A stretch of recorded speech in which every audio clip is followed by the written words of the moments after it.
Good morning, or of course, in Segarica's case, good middle of the night, I guess. Sorry about that.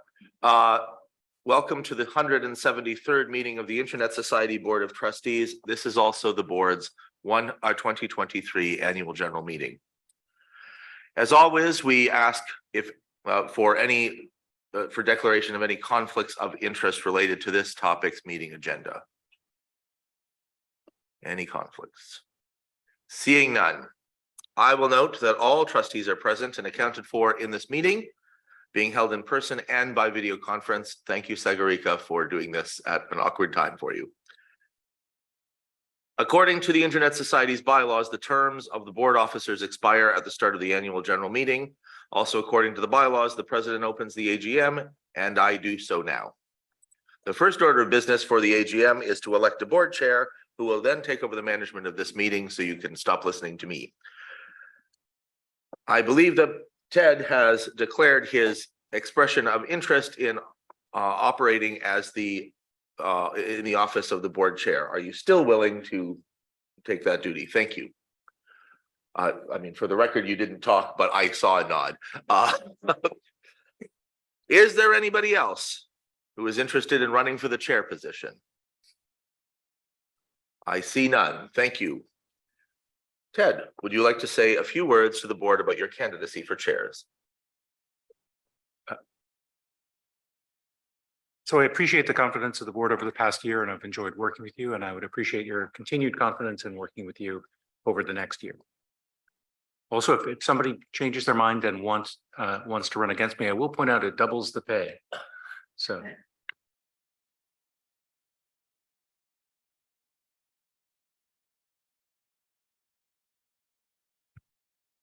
All right, I would like to ask the candidate and anyone who is not a voting trustee, except for me, to leave the room now so the board can discuss the candidate. All right, welcome back, everyone. The board uses an online platform, online voting platform for these elections. And where did Lauren go? There we are. Have you distributed the ballots? Yes, let me figure it out. Okay. Go to test survey No, don't think that's how. or test or So we don't go to the approvals thing. Let me send It you. will take you to the same thing, but Yeah, hold on. Just a second. Lauren is distributing the ballots as we speak.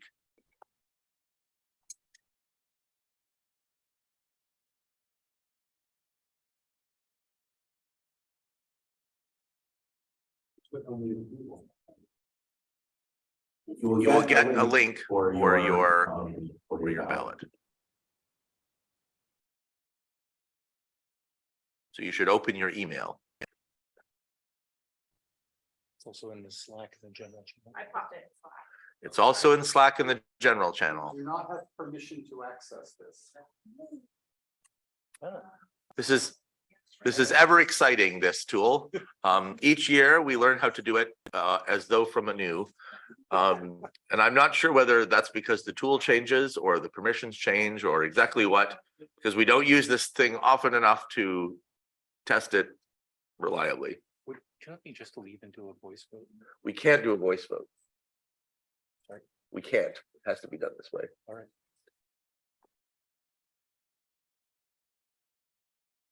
you don't have permission to access. We are sorry. Oh, I didn't get involved. I'm Nick. Curtis stated.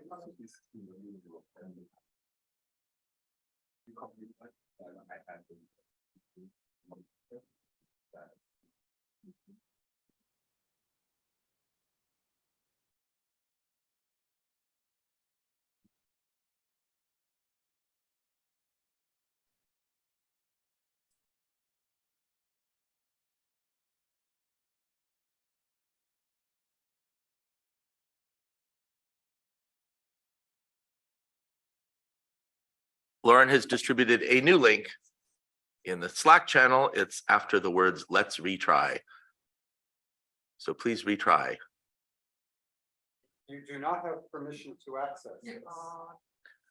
Weirdly, I do. So you get to decide. The non-voting. That's right. Voting bit has been inverted. The only voting trustee. Customize this area to bring your users. Now it has disappeared the message. What, was it meant to be a different link or the same link? No, it's the same link, guys. Again, you don't have permission to access it.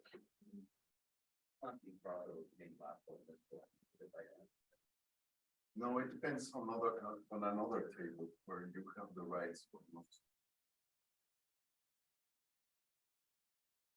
We have to do it by the tool, right? We cannot do it by. hand or That's what it reclamation. is, a paper. That's what you can do that, yeah. Mhm. Except we can ship a piece of paper to Segarica. I seem to remember using raised hands vote last year. No, well. Better we discuss that in the break. We can do it by email. We'll fix this in a moment. Let's not try to micromanage. Yeah. Drink your coffee. This is towards cybersecurity. Can you hear me now? I just want to fix this only. The nail biter here. As Rick said yesterday, we don't want to make angry anybody. So we want to.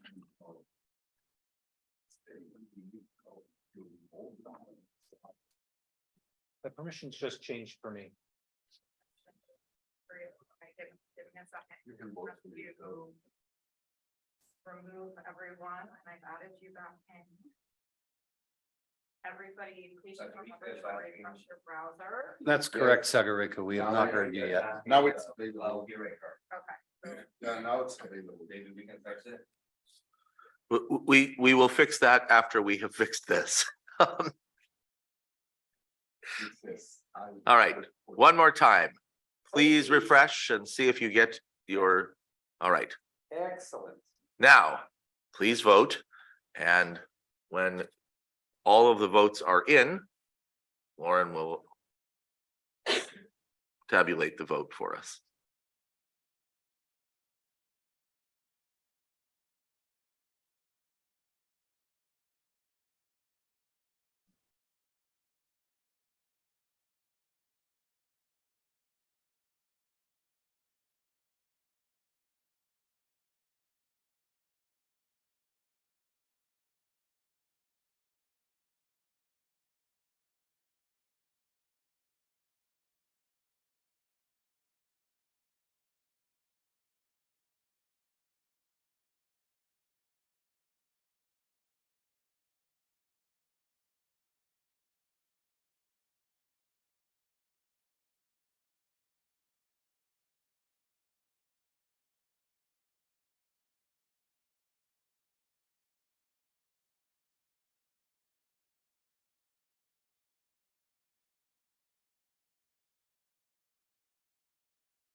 All right, we have everyone. Lauren, won't you please come forward and announce the totals?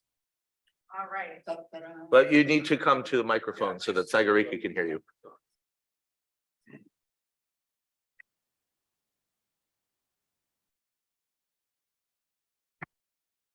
All right, so for board chair, Ted Hardy has received 13 of 13 votes. We had 0 abstentions.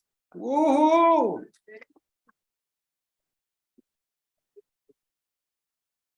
Thank you, Ted. There was some feedback from the board, which was extremely supportive and grateful for your service.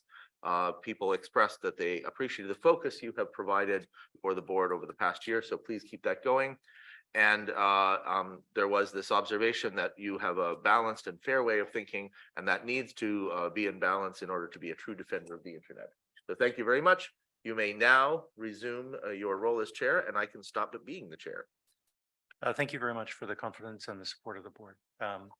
The next order of business is to elect the other officers of the board, and the first of those to be elected is treasurer. On my last read of the spreadsheet, there was one candidate for treasurer, Laura Thompson. Is there anybody else who wishes to declare a candidacy at this time?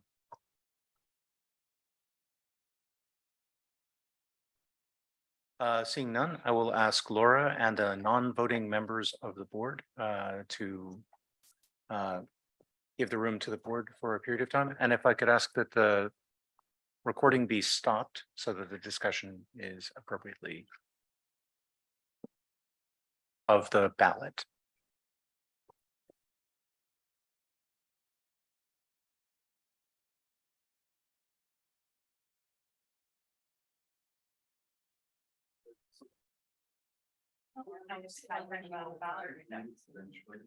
Right, so the ballot has been distributed now.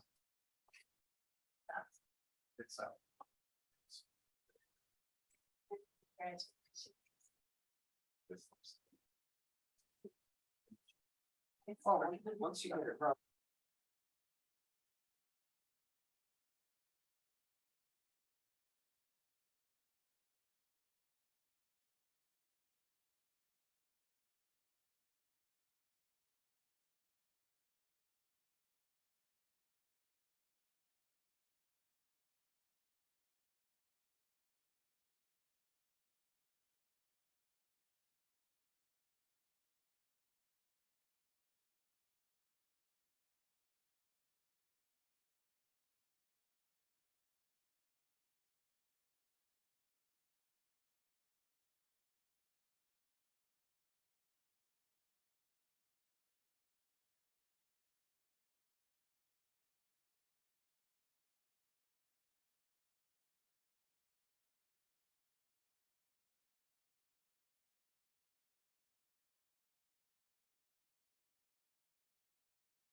Okay, so there's still one person who hasn't voted. Could you please check to make sure that you've completed the item?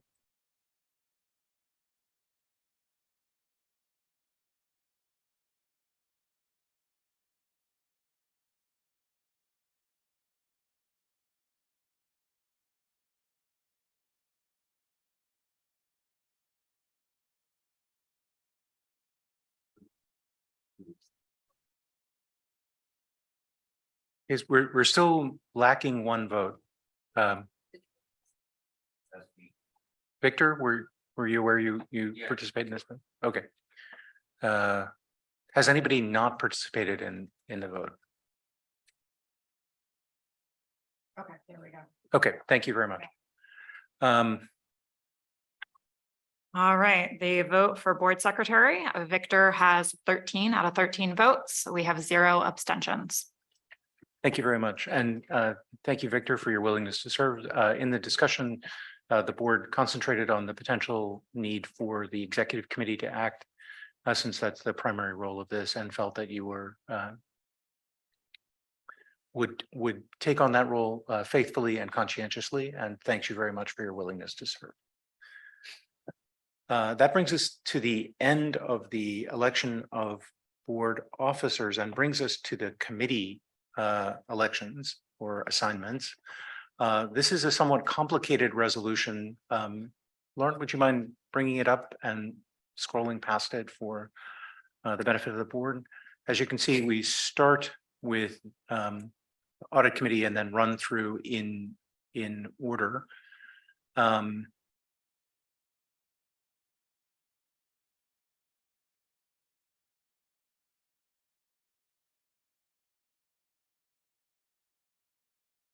So I'll ask the board if there are any questions or amendments to this, or if anybody feels uncomfortable with doing this as an omnibus resolution.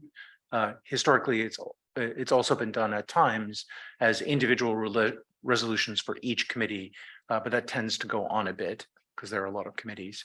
And that's why this omnibus resolution has been adopted over the past couple of years. But if anybody is uncomfortable with that and wishes to vote separately on a committee, please say so now. And this reflects the spreadsheet that has been discussed on the list, right? So I suggest everybody look for his or her own name and make sure it's assigned to committees that you were expecting and not to any committees you are not expecting. In particular,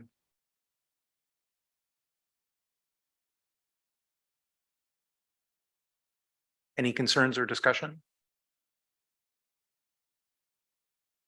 Seeing none, I think this is ready for a vote.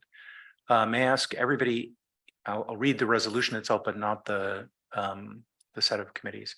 Resolved that the Internet Society Board of Trustees makes the following appointments to the committees of the board for the 2023-2024 term, with the list to be incorporated as it has been reviewed.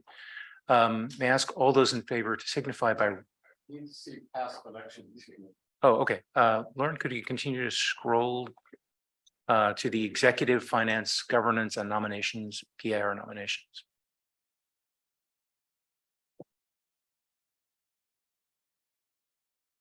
Note as well that the text of the resolution is also in board effect.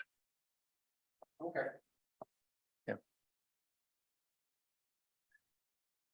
Yeah, for the new trustees, I'll point out that one of the handy things of Board Effect is you can download a PDF of the whole. And then just scroll through the PDF as you go, which can be a fairly easy way to do that. Should it be changed now for the names of you, Laura and Victor? I don't think that's necessary if you prefer it. Since we're not going through and naming everybody Okay. viva voce, I think we can probably just adjust that in the minutes when the minutes are approved. Okay. Is that okay? Yeah, it's okay. Any other questions or discussion? Seeing none, then I will ask for a vote. If you could signify your assent by raising your hand. Sagarika, either physically or in the tool as you prefer. I'm not sure she can hear us. Okay. I will send that to her in Slack.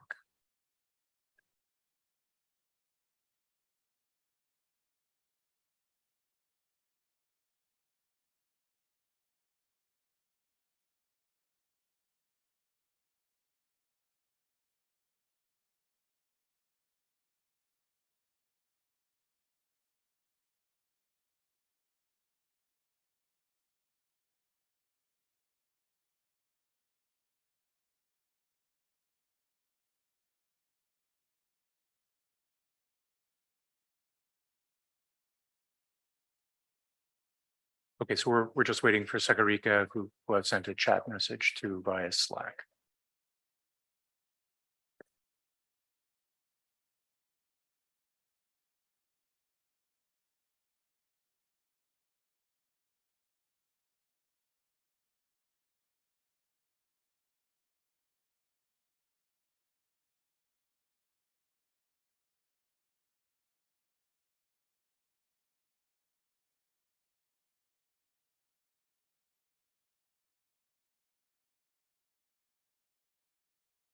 Okay, I'm not hearing anything from Sagarika. Elliot, is there some way we can? Can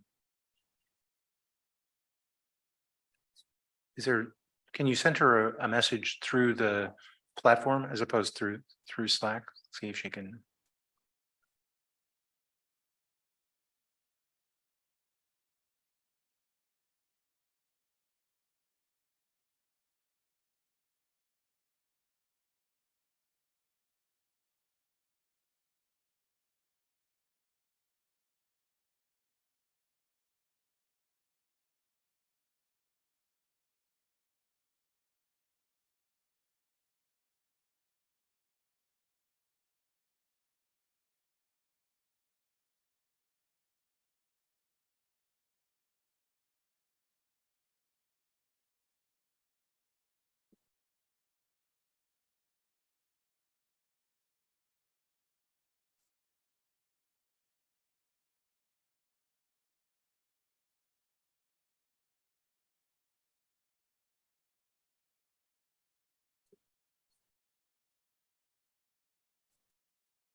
Sagarika, you're not going to get a board effect link for this one. It's just to raise your hand on the screen.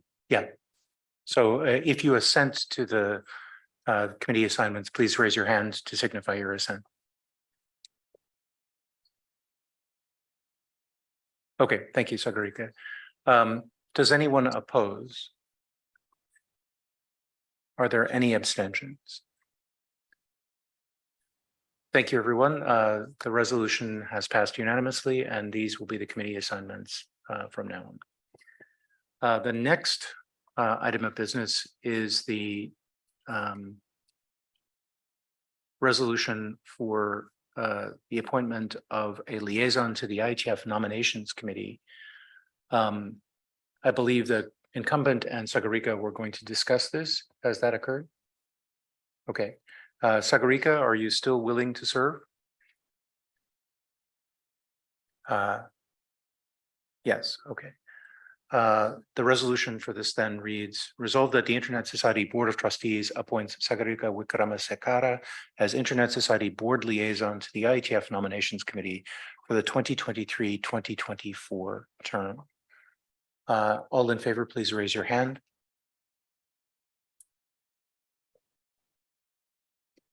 Any opposed? Any abstain? The resolution passes. Thank you very much, Sagarika, for your willingness to serve. The next item of business is to receive or to accept the summary of agreed board action items from the 2022-2023 Board of Trustees. Note that accept here does not mean that this board is necessarily accepting that it will act upon them, but merely that it has received them. It is the second half of the API of them sending it and us receiving it. The resolution reads, resolved that the Internet Society Board of Trustees accepts the summary agreed board action item as conveyed by the 2022-2023 Board of Trustees. Summary of agreed board action items at the close of each Internet Society board year. The outgoing Board of Trustees conveys to the incoming board a list of priorities based on its knowledge and experience, which are crucial for the continued success of the organization. Now, at the close of its term, the 2022-2023 board conveys the following priorities to the 2023-2024 board. Continue to support the increased focus on the defend pillar of ISOC's build, promote, defend framework. Continue to focus on revenue diversification and support ISOC's fundraising efforts through the foundation. Prioritize CEO and C-suite succession planning and activities, and support ongoing efforts to improve the accessibility of ISOC materials and communities in accordance with Resolution 2023-8. Any discussion of the acceptance? Seeing none, may I ask support for the resolution by raising your hand.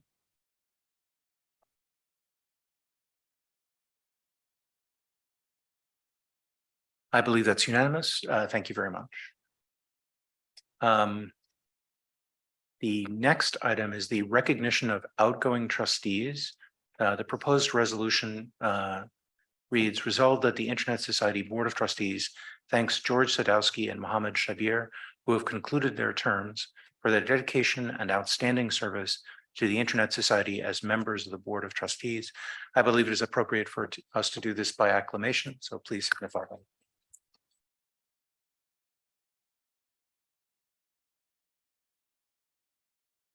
Thank you again to Mohammed and to George.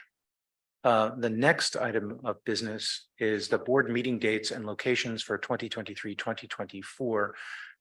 There is a proposed resolution for this, but all the dates and locations are blank so that there is some time for us to discuss the matter before we fill those in and take action.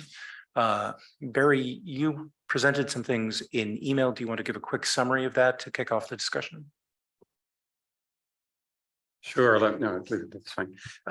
Sure, let me get my email message up. So as I pointed out in my message, we've generally co-located the two-day meetings with other meetings of IETF and ICANN because many of us go to those meetings. As Ted pointed out, that's not necessary. We do that to try to make it more convenient and make the travel costs less, but we can schedule them whenever we want. So I outlined the IETF and ICANN meetings that were appropriate. We have a choice in March of hoping that the IETF Australia thing comes through and going to Brisbane.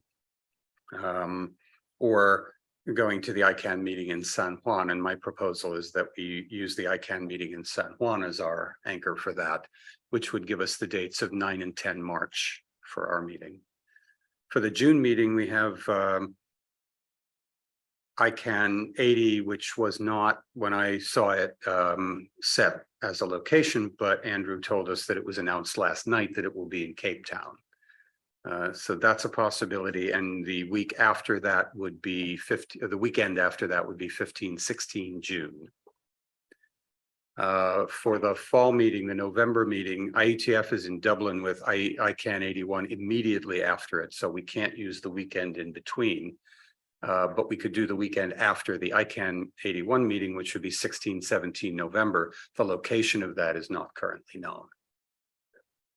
So those are and of course, for the 3-day board retreat, we usually do that in September, and we just need to pick dates and location for that. Well, we don't usually do the location until the next board comes Yeah.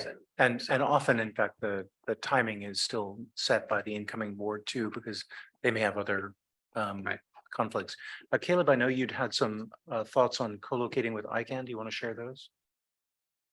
I think I probably align with what Barry said, for saving costs. Having it, I feel the general meeting, for ICANN meeting, we can take those slots for maybe co-locating. Take, for example, for some of us, maybe at this meeting, we got to meet some other chapter members, and just get to interact with them, not necessarily for anything, but at least get to interact with them and know some of the concerns at their own level. So I would say for the AGM meetings, like the one he said, the one going to happen in Puerto Rico, I will support it. The other proposal to have it at co-located with the IETF, I will do that. But I was just thinking that don't make everything all an ICANN affair, such that as in when you're co-locating such meetings, don't do all ISOT board meetings at an ICANN, pre-ICANN or post-ICANN. You can spread it with the IGF meeting and the IETF meeting as well as the ICANN. So that's my Yeah. proposal. It turns out that this year, the IETF meetings just don't work for co-locating. So all 3 of the meetings I'm proposing are after ICANN. So Yeah, that's also still fine with me. So I have Pepper and Luis. Pepper. Yeah, so we've talked about sort of the IGF questions and some of the difficulties of doing that. And the pros and cons. I think it actually works well having some, adjacent to ICANN and some adjacent to IETF.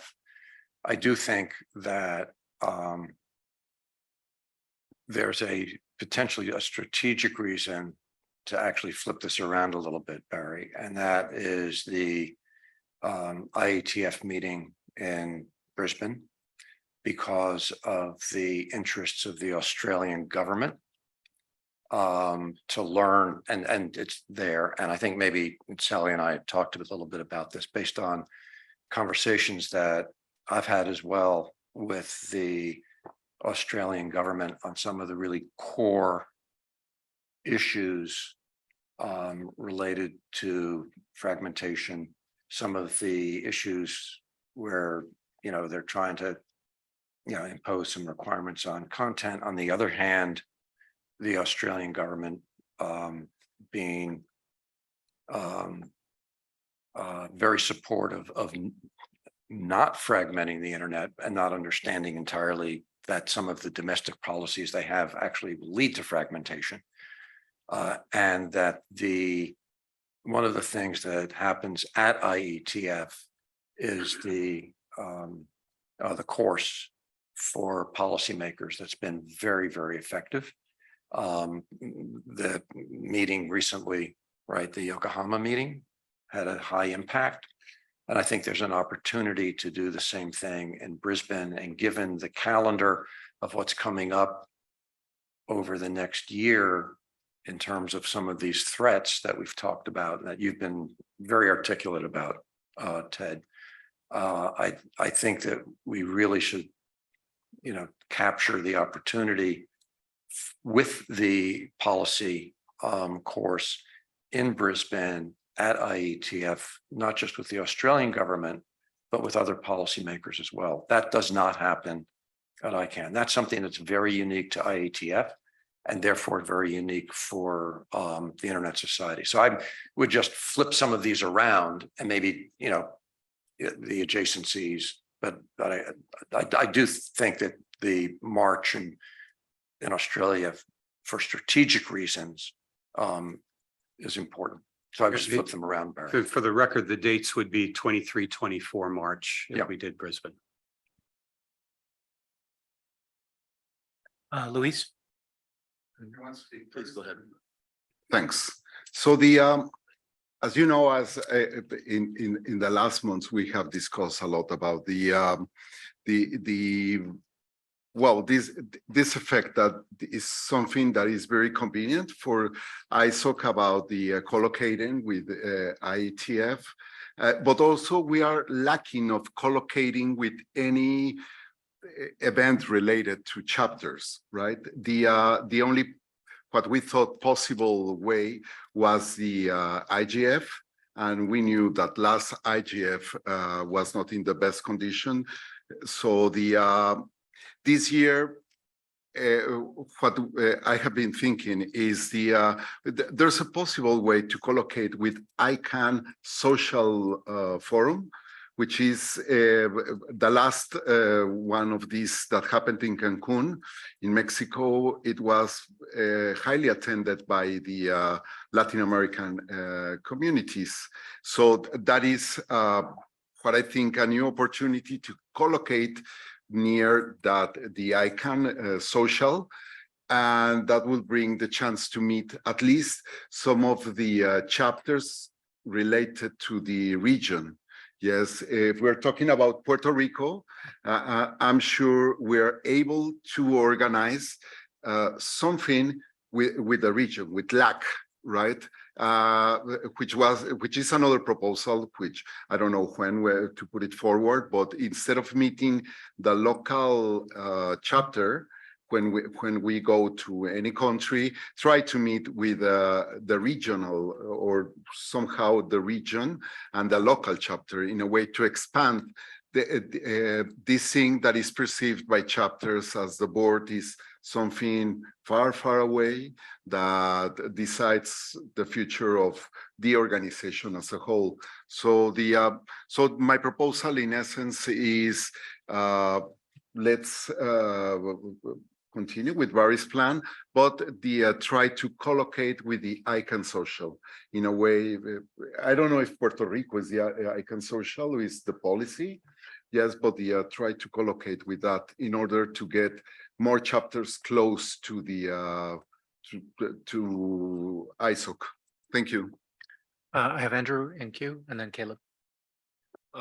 So on the ICANN issue, the policy forum is the meeting that we're co-located with right now. It's always the second meeting of the year, and it is the least attended by the at-large community and so forth. Not everybody on the board is aware of this, but the at-large community in ICANN declared that if there is a chapter of the Internet Society in any given country, then that is the at-large organization for that country. And so when we are co-located near an ICANN meeting, it is a chapter event typically, and we held one here, for instance. But of course, I heard lots of complaints that we selected the wrong ICANN meeting for it. That isn't why I put my name in the queue, though. The reason I put my name in the queue is that I urge you, when thinking about the locations of these things, to think about our poor budget. Flying all of you business class to Brisbane is not a cheap operation, because there isn't anybody on the board who is coming from near Australia. So that is something that I want you to think about, because we only have so much in the kitty. And if we need to plan to go to take this meeting to Brisbane next year, I anticipate that that will be an expensive meeting. Yokohama was quite expensive for us. We will talk about this later in this meeting, but the board budget for the year is not in great shape. And that's partly because the Yokohama meeting was so expensive. So it's one of the things to take into consideration, please. Caleb? Yeah, thank you very much. While I understand that there's the plans for 2023 to be sorted out, the reason why I was making a proposal for IGF was simply because of the fact that it also allows even ISOC themselves to meet with policymakers at such kind of meeting, because you get to see quite a number of high-level government officials that you can interact with and lobby about issues that really concerns the internet society. And also we have lots of our chapter members attending so much of that meetings as well. So I do understand that the 2024 IGF is going to be holding in Montreal, which is just in the neighborhood here, right? And the proposal is actually for the 2024. Take, for example, when I propose like the IGF, given that the one for Japan can't really be feasible because of the cost, we may wish to consider the one for Montreal for next year. So it's a proposal for balancing ICANN, IETF, and then IGF probably for next year. Barry, then Luis, and then myself.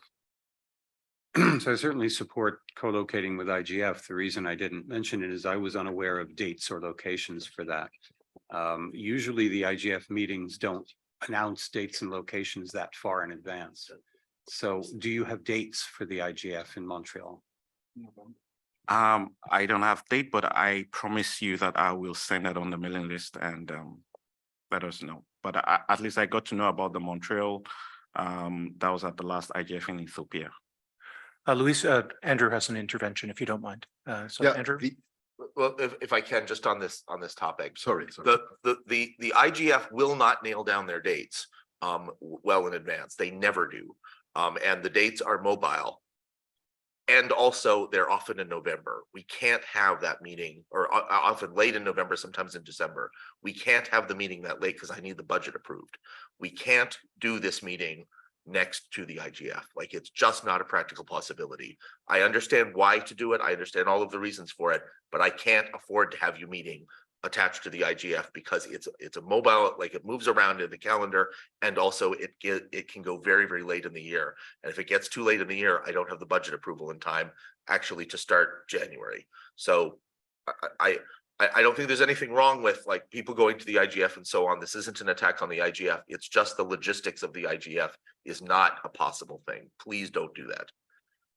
Luis, and then myself. Yeah, as the IGF is happening in Montreal, we should expect it by early fall. But you're true, Andrew.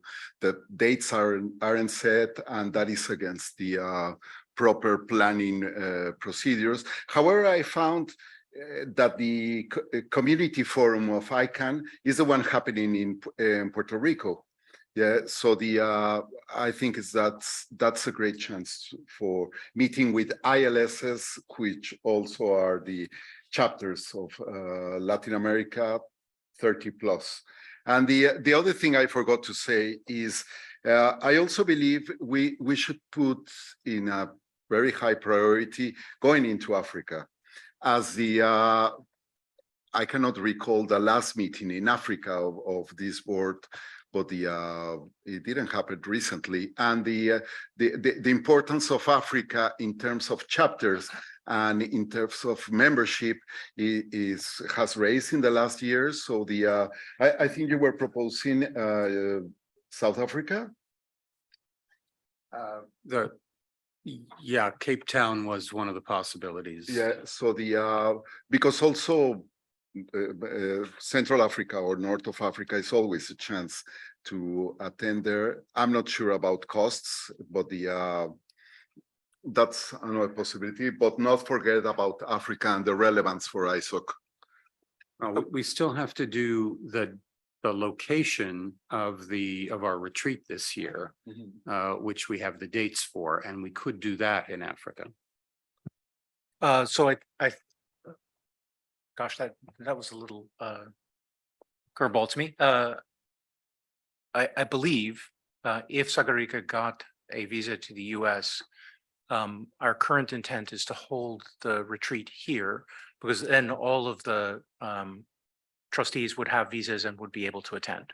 And given the importance of the retreat in kind of building cohesion among the trustees, we really wanted to prioritize that. So I think let's put that aside and focus on next year. I was putting myself in queue in part to say what Luis had said, that because the community forum is the one happening in San Juan, and because to be frank, Brisbane would be very, very expensive. I think if we're going to co-locate with an ICANN meeting in the early part of the year, then co-locating with San Juan makes the most sense to me personally. This is why I'm in queue, not a board chair decision. But from my perspective, doing it in San Juan is the clearer choice.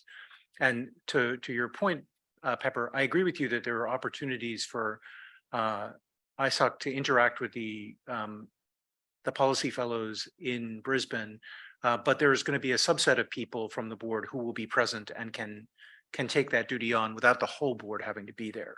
So we can task the folks who will be at the IETF in Brisbane to coordinate with the policy program in order to make the points we need to make to those folks without having to send the whole board to that. That works. The last point I would like to say is that it does seem like it has historically been the case that meeting with the IETF has been pretty important. And I recognize the point you were making about IETF and ICANN being back to back, but there's another back there, right? So one of the options we could do is meet before the IETF starts. And we don't actually have to meet on a weekend.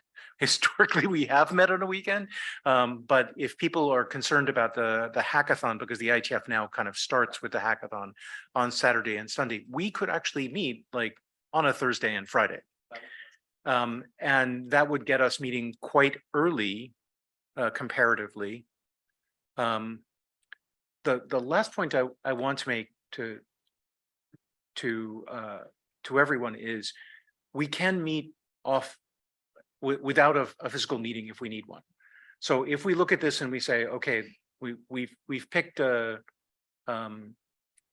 Juan and Dublin, cool. We now have the AGM to decide on and the retreat to decide on. If we are in need of decisions, including budgetary decisions that makes awkward, we can always meet online. And throughout the pandemic, we did do everything online. I would be really reluctant to go back to all online because of the cohesion issues, but it is definitely the case that if there are decisions that are timely that we need to make, that we can use that option. Funke, I believe you're next. Yeah, thank you. I'm pretty much agnostic about locations and all, apart from concerns about visa. And thank you, Luis, for mentioning Africa. I didn't want to be the one sounding that with all these exotic locations, to think about where you have probably your largest user base. But the problem with South Africa is it is very antagonistic towards Nigerians, and South Africa would probably give everyone else here a visa, but not me. I've had 2 rejections and I work for one of the largest philanthropies, and with all the letters from my office, I still get visa rejections. My last application in January, I've had no feedback.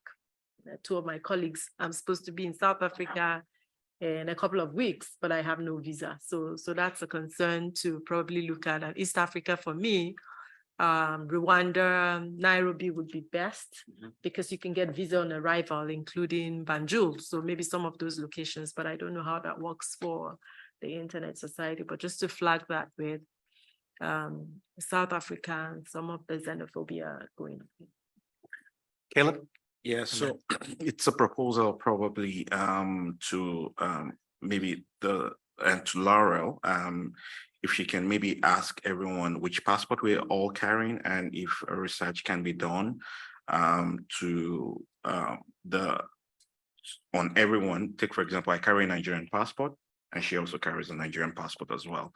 To see if we can get like things like visas on arrival on some of those things and ease of getting visas. One of the reasons why I'm probably in Canada is just to get the blue passport and give me some good ease of travel. And so I think it would be nice if a research could be done on that. That should determine a very good location and a good proposal if we're going to do Africa. But I can tell you that for free that all East Africa and West Africa, you get good visas on arrival if you're considering any of that, with exception of any South African country, which is xenophobic to Nigerians.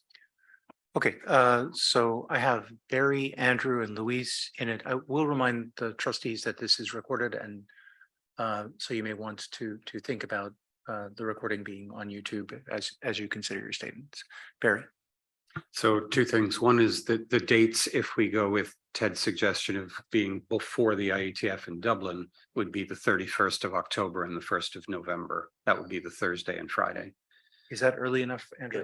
Yeah, that's typically when we have it. Right, Okay. that was the question there. And then the other is that along with what Funke and Caleb said, if we do after ICANN in South Africa, but do it elsewhere in Africa, that would solve both. While we're already in Africa for ICANN, well, I guess it's probably just me and Andrew who might do that, but we can go somewhere else in Africa for that meeting, and that would keep those dates the same. Okay, so I have Andrew, Luis, and then Victor, and then Laura. So Ted was mentioning something about, the possibility of online and so on. And I don't know if there's anybody on the board who would, Pepper, you would remember this. Prior to the pandemic, in fact, the board was considering going to 2 in-person meetings a year, and reverting the third to an online one. And that was partly because, as is the case actually with this meeting, where we see on the second day, probably the agenda will not go so long and we'll end up cutting it. The March meeting tended to have, or the first meeting in the calendar year tended to have a relatively light agenda in those days. And people often decided that they didn't want to meet in person in order to preserve the budget for other purposes. So it could be that would be another thing, that would be worth considering. When the pandemic ended, the board made an explicit decision not to do that, precisely because nobody had seen each other for so long that it was, difficult to keep the cohesion in the board. So as the board comes together, sort of as a working board more effectively, it might be worth considering that and then devoting some of that travel budget, for instance, to a more expensive meeting, because then you can, the total envelope doesn't get any bigger. Okay, so I have Luis, Victor, and Laura. Yeah, one of the things is that if going to South Africa is not possible for many reasons, I think Rwanda is a great opportunity, as many of the appreciated amongst the technical community advancements in telecommunications are happening in Rwanda. So and we can remember maybe one event last year in Rwanda by ITU. So then I think Rwanda is also a possibility. Okay, Victor. So similar to others, I don't have a strong opinion where we necessarily meet. However, I like the idea of maybe we don't have to necessarily over time meet 4 times physically every year, especially for those light agenda options that would then preserve budget for those times we want to co-locate. I was just thinking out loud, in my head and chatting with others. offline there. For some of these places where we think we need to have, South Africa, other places, maybe you send a delegation of just a couple of folks, because, if that's really what we need to do, then other people who might already been going to those venues, do that separately from, the whole board having to travel. Just as a thought, I don't want to underplay those really important interactions, but, send the entire board for some of those interactions might be a little bit of an overkill. Maybe not. Yeah, I think those are my points, because I think this becomes a math problem, right? I mean, we have budget challenges we have to meet. And I mean, if it was me, we would sign someone to actually do some math and figure out who's going to what venues anyway, what actually makes the most sense, and why not make this a somewhat of a math problem as opposed to a thing.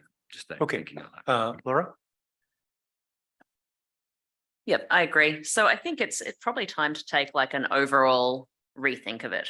And part of the reason I say that is, COVID changed things, but also one really good thing is that I think we have a more diverse board now, right?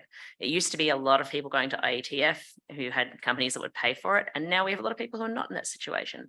And that's a positive, right? Like we have a better representation of different types of folks and different viewpoints and all this kind of so on. But there's a cost associated with that. So in response to that, I think we need to come up with some guidelines about how often we can meet in person and what the reasonable upper limit for the cost of a meeting is and what the dates are, right? Like we need to have it by this time in November to do budget, but also probably tighten up our travel policy a little bit. Like we might just be like at the end of business class, right? And frankly, folks, that's what it is. If your company won't pay for it, why should ISOC? ISOC has much less money. So I think we need to talk about those kinds of things. I messaged Andrew to volunteer to work with Lauren to see how I could assist on that. If that would be helpful to Lauren. Pepper, and then if anybody else wants to be in queue, could you indicate it now? Because we're kind of coming to the end of the topic and I want to summarize. Yeah, I want to go back to Andrew's point. I mean, prior to the pandemic, we actually, talked about, and actually we were going to be, we had meetings online. The first meeting of the year is usually a light agenda. And for everybody to travel for effectively a day and several hours is very expensive. I do think if we had 1 remote and 3 in person, I think we can do our business and create the cohort group and the personal relationships. I think that's a completely reasonable way to go. And I think it's something that we should seriously think about.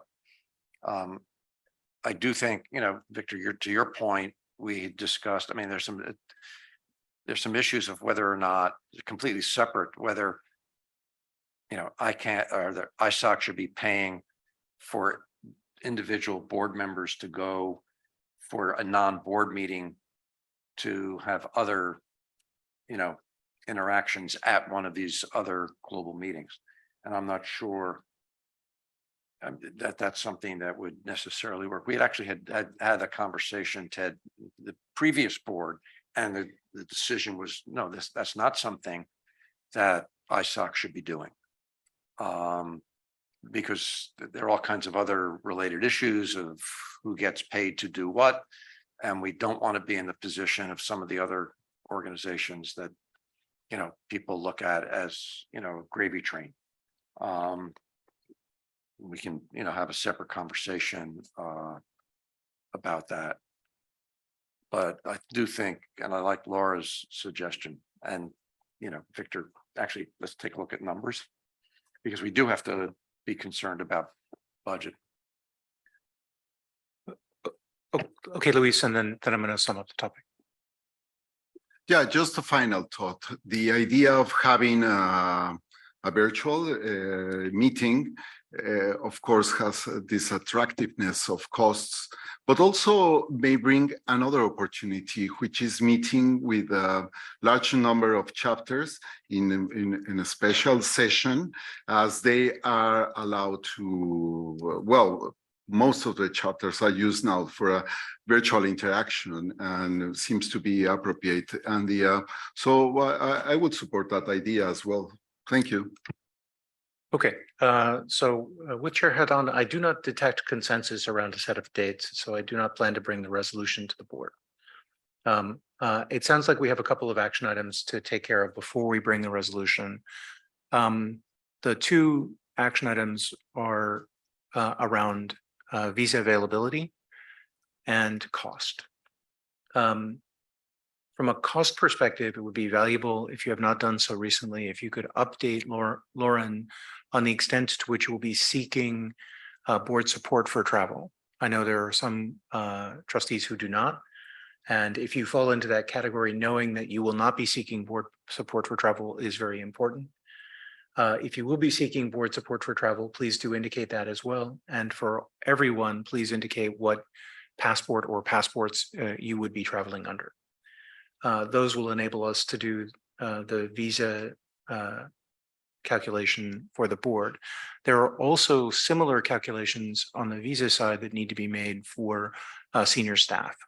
So I assume that senior staff may wish to communicate the same thing, because we would not like to be in a situation where they don't take Canadians and we can't have Andrew with us, or similar. So I think that's our next step here. I will say I did hear the beginnings of consensus around two potential ways forward.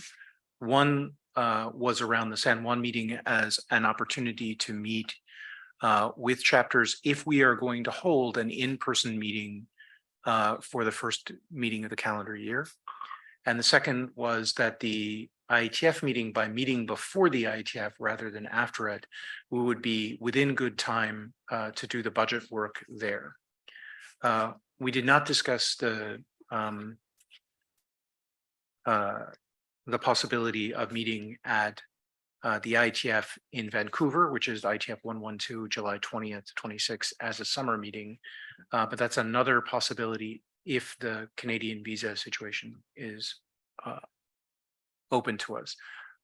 There is one possibility here, I believe, that especially if we're doing a late AGM, that we might have the in-person meeting of the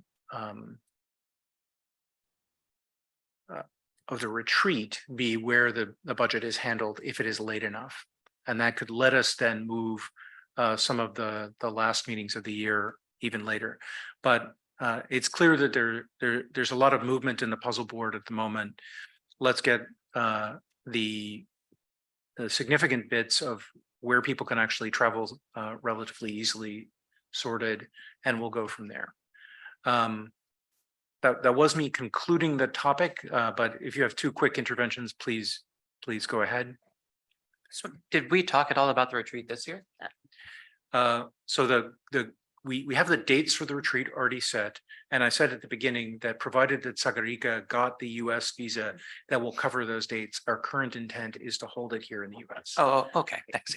Because that would be in the US, because she would have the visa for it and we would then have the opportunity for everyone.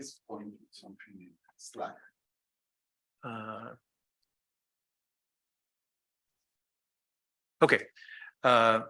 We do have some refreshed coffee and tea outside, as well as some snacks.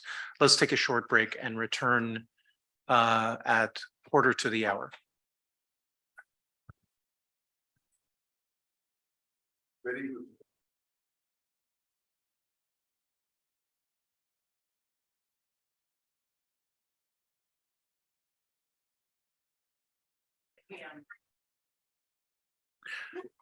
Actually, could you hold off for just a moment on that? Thanks, everybody. I think the next item of business is the President and CEO's report. Andrew? So this will be pretty short because the pieces of the sort of operational pieces come under separate cover, so there's no slides for this or anything. But I wanted to, let you know where things stand with respect to, the various pieces of the organization. So as you will recall, We did some changes to the structure of the organization at the beginning of the year. In particular, some functions that were formerly hosted in the Internet Society are now living inside the Internet Society Foundation. We have new managing directors for each one of those pieces of the organization, and we've been working through some some rationalization of some of the work that we've done. So for instance, there were granting programs that were run by the Internet Society, and then there were granting programs that were run by philanthropy, and there are all of these things, and there were not consistent policies and procedures around them and so on. So we're trying to rationalize that. We've been doing it slowly over time. That had always been the intention, but we sort of made one fell swoop at the beginning of January, and that is all coming together. I think that we can say that this has mostly worked. I think it's been mostly successful. We talked about this in the Yokohama meeting, but we have some more time under our belt now. We are facing a couple of challenges. There is some disruption from this, and inevitably that leads to some some surprises. We discovered some things that didn't work perfectly, or we discovered some things where the plan didn't line up perfectly with the program design, and it was too late in the year to adjust the program design and so on. So there have been some integrations that haven't gone as smoothly as maybe everyone would have liked, but that is to be expected. I don't think it's a big deal. You'll all be aware that we're in a fairly challenging employment market, and of course our budget is not infinitely flexible. So we have had some departures, and that that presents a challenge to the organization when you've got a fairly lean sort of staff arrangement for all the changes you want to make, and a key person leaves. Well, you don't really have a plan for how that's going to work out. So there have been a few things that have been a little bit delayed, and that's not, it's to be expected. It's however rather lamentable, and it creates other problems, because if things downstream were depending on that thing happening at a certain time, then the other things can't happen. So there has been that challenge, and I don't want to minimize it, but I think it is normal for the employment environment that we're in. On the staff side, we have had key departure in that our senior director of HR, Jeanette Engel, resigned and left us, in fact, just at the end of last month. We have contingency plans in place. We've engaged some consulting hours, including with her, so that pieces of procedure that were still not well documented and possibly locked in her head, we still have access to it and so on. We are busily engaged in a search for a new VP for HR, and that search is proceeding apace. We've had, as I mentioned, some other departures, but I think on the whole we've got a pretty good situation. The turnover in the Internet Society is still below the industry average by a pretty healthy margin. It is perhaps more turnover than the Internet Society is used to, but that doesn't mean that it is weird in the overall marketplace. And those of you who've been in a startup environment, you would find this to be a completely stable arrangement, because it's down in the 15-ish% turnover, so it's really not bad year on year. Those are sort of the main highlights that I think are top of mind for this meeting. Things that I wanted to draw to your attention. We are facing some budget challenges. We're going to talk about that during the finance thing, so I'm not going to discuss that here in this session. But know that the challenges that we're facing in the financial situation, part of that relates to global financial conditions, and part of that relates to the ability of the Internet Society to function as a charity and receive charitable donations, because it is a challenging environment for fundraising these days. With that, I'll open the floor to any questions. Maybe this will be a really short one.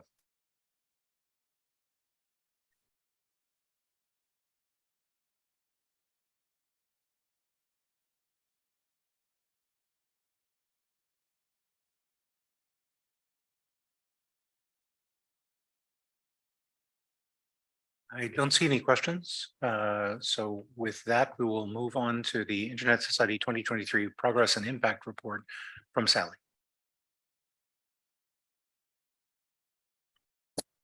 Thank you. You have the slides? Okay.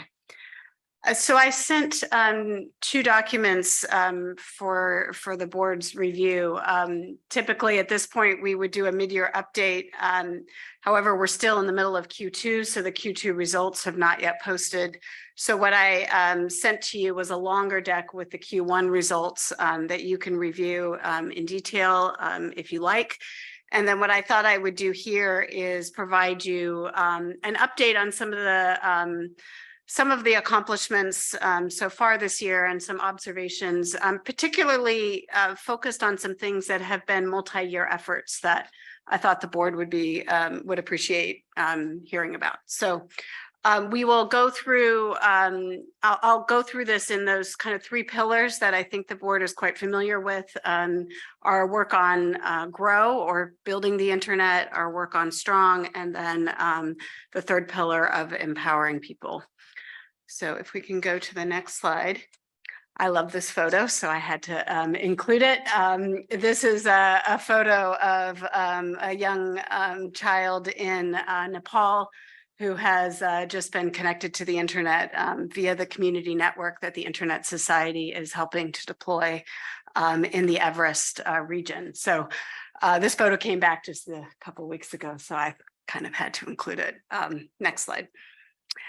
As you see here, we have been working hard to build a fiber community network in the villages of Everest.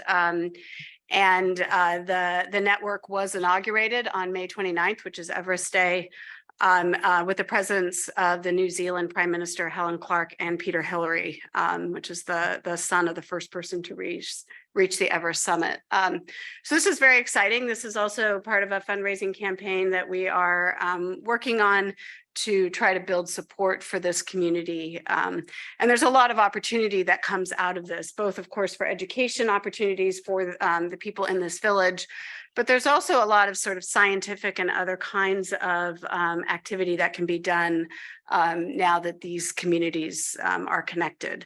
And we're working very closely with partners on the ground, and this is sort of the model that we use as we do community network deployments. And so I wanted to highlight this one because you probably would have seen a fair amount of this on social media and other places. To be, quite candid, we had a $1 million target for community networks this year. That has been challenging.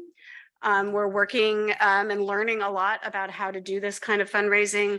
But that will impact one of our success measures, which was to deploy 30 community networks in 2023. But we did that contingent upon the ability to raise the $1 million. So we are not stopping, but we wanted to acknowledge that at this point in the year, it has been challenging. There are several grant applications that we are actively pursuing right now, and also working with the fundraising team, the Renalia's group, to build a better pipeline for that kind of funding going forward. The next is on sustainable peering infrastructure. I don't know, maybe many of you in this room won't recall, but one of the last events that ISOC hosted before COVID was the Ethiopia Internet Development Conference in 2020. And at the time, Ethiopia was a very emerging, it still is an emerging market. There's a lot of opportunity there, notwithstanding, of course, the more recent events. And a lot of interest from the internet community in opening that market for internet technology and deployment and building that technical community. The chapter was launched in 2020, and after a lot of time and investment by the Internet Society and our partners in terms of training, technical community, capacity building and whatnot, the Addis Ababa Internet Exchange is on the verge of being launched this year. And I think that's a nice representation of, it's not just a conference, but it's a conference that, launches a community with investment and time and attention. You build a local internet community, that should be a very strong voice for the internet in Ethiopia, which I think is much needed. In terms of measurement, just last week at RightsCon, was RightsCon last week or the week prior? Anyway, we launched, did a soft launch of the net loss calculator, which is something I spoke about in November, trying to measure the economic impacts of internet shutdowns. And we have retained an economist out of India who's been working very hard on this to collect the data sets and develop the model in order to measure this internet economic impact. And one of the things that was really important to us is that we do this in a way that's very transparent. So we're getting a lot of peer review and feedback, and that's why we did the soft launch at RightsCon, in order to talk to the measurement community and other partners about the methodology and get that kind of feedback before we go with a formal launch later this month. And the feedback has been very positive. A number of governments and industry and our partners in the measurement community have been very positive about this work. And I think we're excited to launch it and then keep building on it.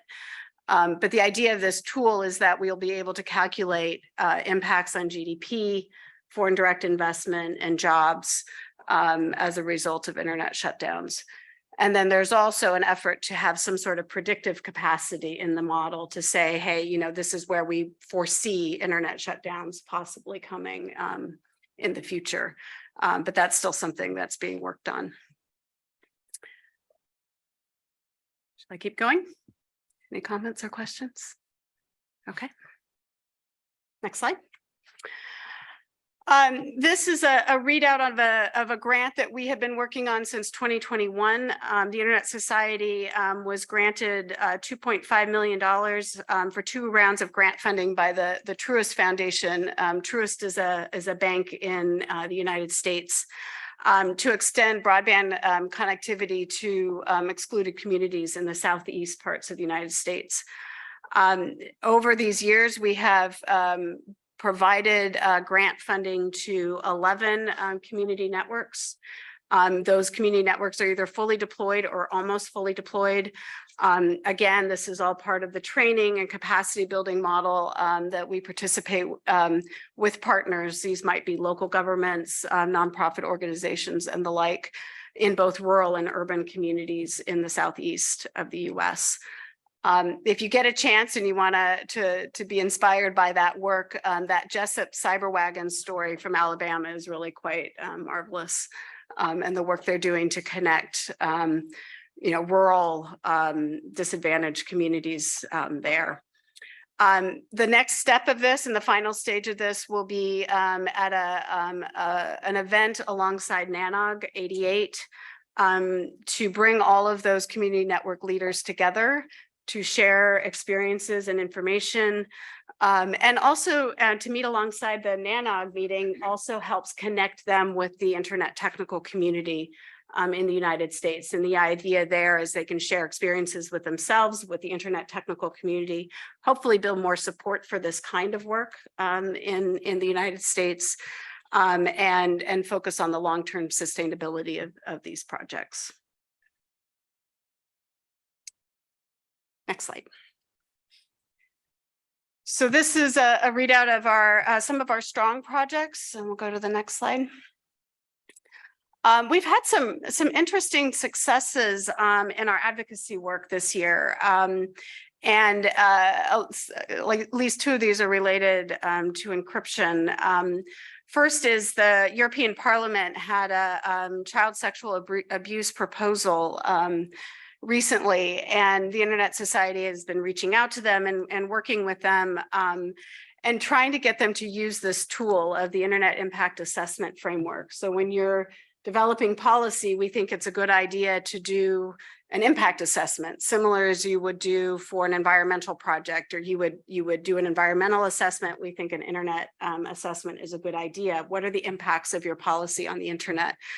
And the European Parliament, in this case, was open to this and issued their own impact assessment, which we thought was interesting, and also referenced our views on client-side scanning in that proposal And I think this is a really good example of ISOC's advocacy. The tool that we developed is actually being useful, which is always helpful to know, and having an impact on that policy debate in Europe. This proposal has not yet been adopted by the parliament. They're still negotiating amongst themselves, but it's, I think, a notable moment. Yes, Ted. Sorry, just a quick clarifying question. My understanding is there were also a number of leaks around this proposal where the views of different law enforcement agencies around Europe were leaked as part of the discussion. Has there been any thought to whether it would be a good use of time or not a good use of time to reach out to the ones that were particularly anti-encryption and see if there's any opportunity for education there? I know, for example, I was entirely surprised by the Spanish law enforcement reaction, which was strongly anti-encryption. Is there an opportunity there, or is this because it was a leak and people are kind of embarrassed about that? Is it something where there's an outreach possibility there, or is that not practical? I mean, I don't think we turn down any possibility of outreach. I mean, and you can't be afraid to be turned down. But I think I do think Internet Society has credibility. We're coming in and again, through the use of this tool, it's more informative. These are the impacts of, the choices you're proposing to make. And so I'll take that back to the team. I think that's it's challenging. There's no doubt. They're not exactly like welcoming the internet community with open arms, but I don't think that means you don't try. So I'll take that on. Thank you. Sure. In the EU digital identity regulation process, some of you may have been following this. They had a number of proposals, and this really began in 2021, again, to this theme of, multi-year engagement. They had the EID, the European Digital Identity proposal, that we thought was really quite problematic. And I think a lot of people, the pro-encryption community did as well. The idea that people would be forced to accept the certificate authority was highly problematic from our point of view. And they, after a lot of sustained engagement by us and partners and others in the coalition, they adopted amendments that we had proposed in this proposal, which we think is, again, really positive. And we're trying, this idea of shifting to advocacy and defending the internet is, I think, bearing fruit here. So we were really pleased with that. And then finally, oh yeah. I'm sorry. One more. I know that there were previous proposals for that in Central Asia that went kind of technically very badly. Yes. Was it possible to kind of bring those lessons to them, and how did that work out? Yeah, I mean, that I think is an interesting benefit of I think internal to ISOC. The structure that we have is by the staff that are working on this reflect a lot of regions. And so the expertise and the experience of the policy discussion in one market helps inform how we approach another market. We see that happening in sending party pays, for example, which is the bad idea that's kind of moving its way across the globe. Again, it's not isolated within the ISOC staff in South Korea versus in Europe. It's a shared experience. And so, yes, I think the staff and our partners were very cognizant of how this idea has moved. For sure. Yeah, please. Just so that everybody understands this, Sally is being a little indirect about this. We used to be very much organized around geography, and it was formerly quite difficult to get that collaboration because people were not working across a topic, they were working within a region. And so if you wanted actually to say, how did the experience in Korea affect or reflect what is being proposed in another market, or for instance, the example in Kazakhstan is a good example of this certificate thing, and how would that affect this? You sort of had to go through an internal bureaucracy in order to get that, and it wasn't always clear that everybody understood it. So this is an example of the reorganization that we did in 2019 really bearing fruit, and it took a little while for this to settle in, but I think it's worked really well. And all credit to Sally and her team, who have really worked hard to make that model work very well. So I want to, Sally won't toot her own horn, but I can, that this is something that group has really done well. So thank you. Thanks for that. Yeah. Luis? Yeah.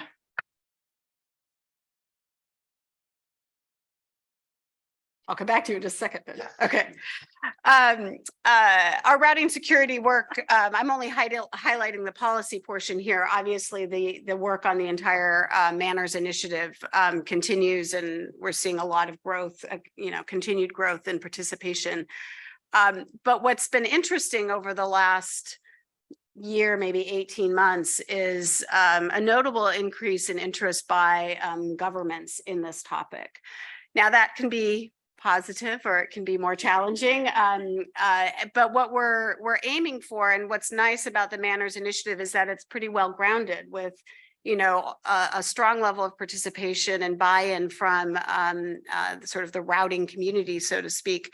We can point to governments to a community-led initiative to address routing security. At the same time, it's certainly the case that policymakers are interested in this topic. We have been able to point out to the United States government that its own track record in this space is less than stellar.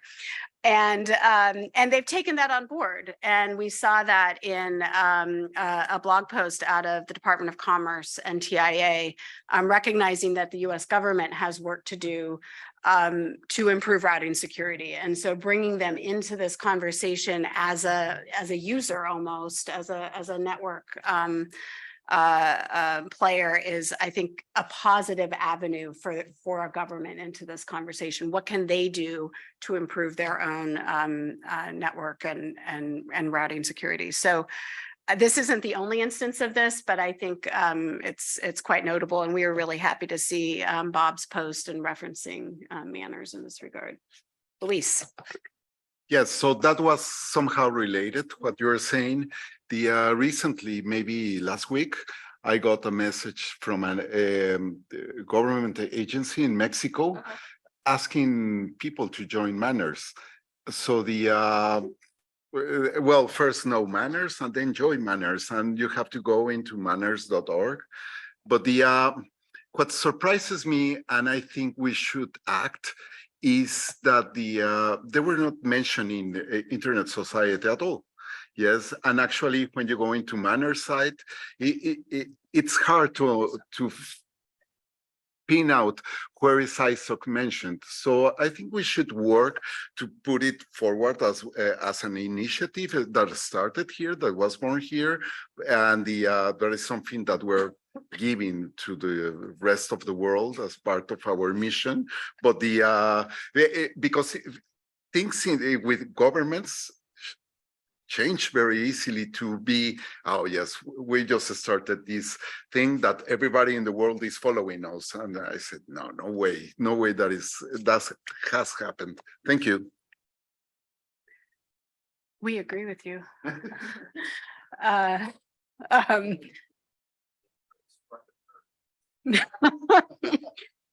I would say there you might recall that one of our success measures, or two of our success measures this year, are actually related to that. Are there ways, there are over 900 Manners participants. Are there ways to bring those participants into the ISOC community as organization members, as participants in the broader Internet Society? I think, for that exact reason.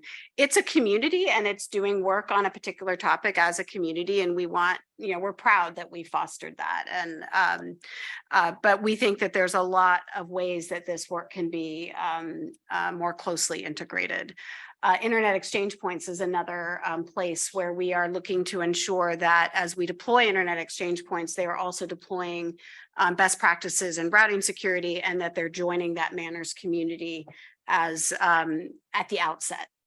Yeah, sorry. Yeah, please. Also the IXPs in Latin America, people start to forget where do IXP's funds came originally. Yeah. And the way they are related to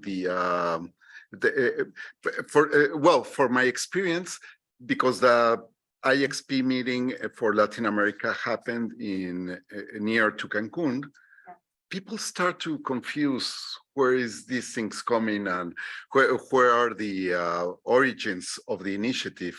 So I think we should point that out. I also think, Luis, that's part of, I'm watching Renalia's face a little bit here, but getting better at telling our story and being, hasn't been as strong an ISOC tradition. And it's something that we're really mindful of being able to tell the ISOC story of what we're contributing to the growth of the internet. So I take that point on board. Any other comments? Next slide. This one is really cool. G7's been happening this year in Japan, of course, or they wrapped up the leaders meeting recently. But in the run up to a G7, there are the different ministry groups meet on different topics, whether it's climate or technology or health or whatever. And at the G7 Digital and Tech Minister meeting, they adopted a declaration where recommendations that we made, now others may have also recommended similar things, but were clearly stated. You'll see this statement on internet fragmentation, commitment to an open, free, global, interoperable, reliable, and secure internet, one global unfragmented internet, and thus oppose any intention or action towards internet fragmentation. And then also on internet shutdowns, we condemn government-imposed internet shutdowns and network restrictions.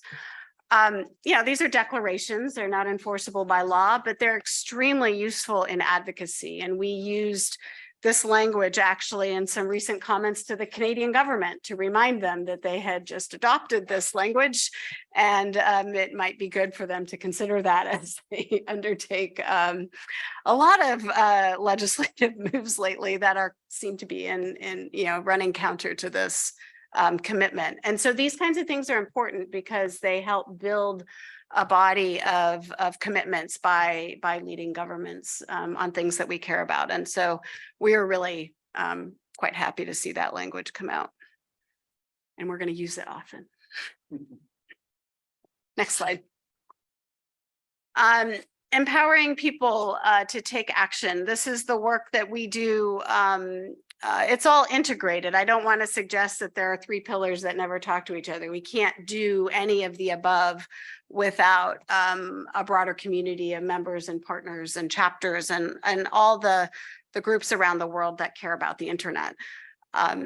One thing that we have undertaken this year is, which is really kind of fun, is internally, our chapter engagement managers have been taking to Slack, our internal Slack messages, to really highlight the great work that our chapters are doing all the time, and really trying to get our staff to understand the impact that our chapters are having around the world. And I think that's really good because it then starts to integrate that work into the staff work and try to bring those things together. Next slide.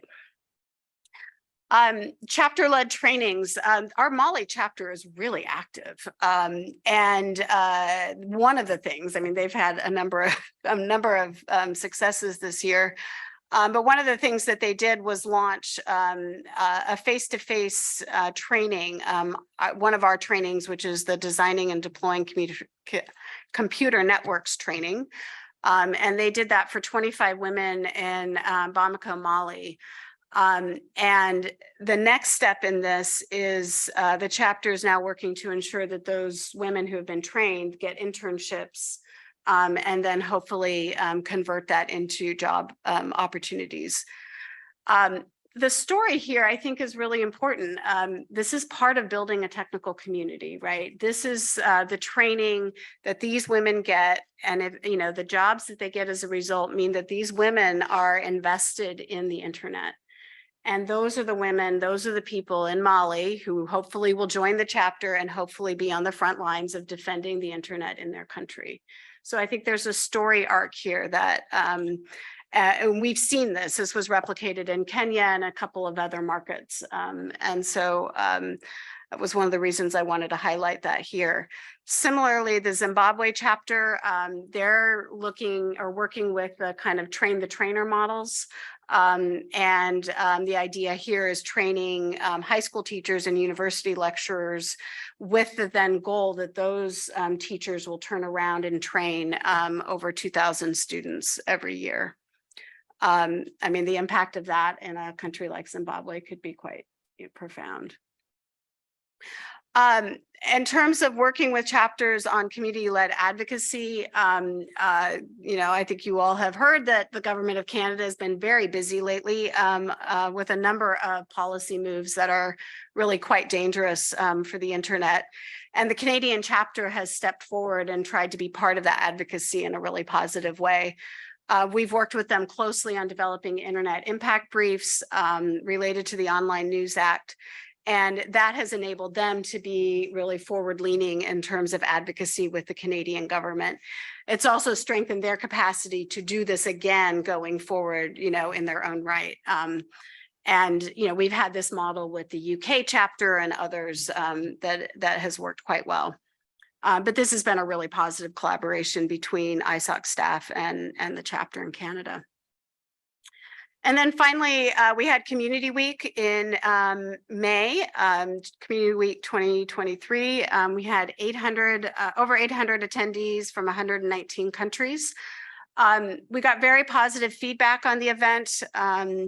A number of us were part of different sessions, bringing the alumni from various programs that we have run was really quite inspiring. We were able to ask our question that's referred to now at the Internet Society as the question about internet threats. And that was a very positive discussion that I think a lot of us got a lot out of. Having said that, we didn't meet our attendance target of over 1,200 participants. We're going to investigate why that was and try to learn from that experience. We've started a discussion with the Chapter Advisory Council. People have Zoom fatigue. There's a real question as to, is this the right format for this kind of event going forward? And so we have an opportunity now to kind of learn from that and see what kind of structure would work best in the future. And so we're taking some input on that, and then, we'll learn from that and maybe propose something different for next year. We'll see. Caleb, yeah. So just before you change the slide, I was thinking that the possible reason for Zoom fatigue is most people need physical and social interaction. And I think I was in a conversation with Louise and Charles the other day about what happened to the chapter advocacy meetings that we used to have pre-pandemic for chapters, where they really share experiences of what is happening in their chapters. To be honest with you, keeping up with lots of Zoom meetings, especially for some people who keep daily jobs as well with lots of Zoom meetings and those who work remotely, it's a challenge, right? And if you then say you have you have like a community week or a chapter advocacy week, which is like 2 days long and all of that all on Zoom, you will not expect to get a lot of that active participation from chapters. And chapters really, they want to be able to share each other's experience in a social way, such that I can have a corridor talk with you and tell you this is what I'm doing in my chapter. And then you take some lessons from it, run with your own chapter, and then, try to see how to implement it. Some of those conversations also build relationship, long-term relationship. And so that's what I feel maybe some level of improvement can come from. It's just my own proposal. I don't know if that goes well with whatever you'll be working with.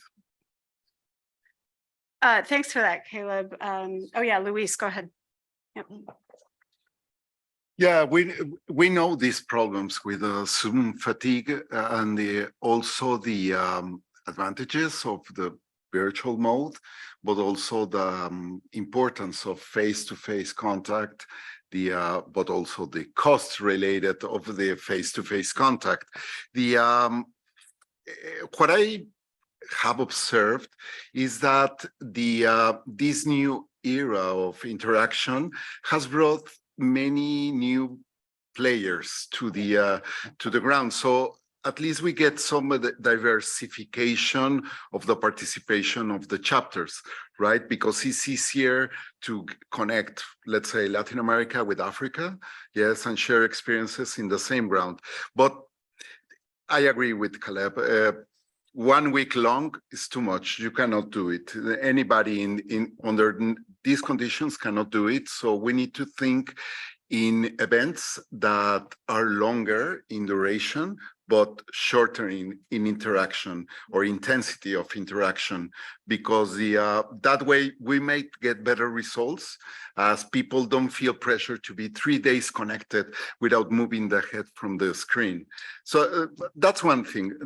The other thing is, well, that is an invitation to be creative, right? And find new ways to do things. The other thing is, what happened with the question? Yes, it's now a worldwide question.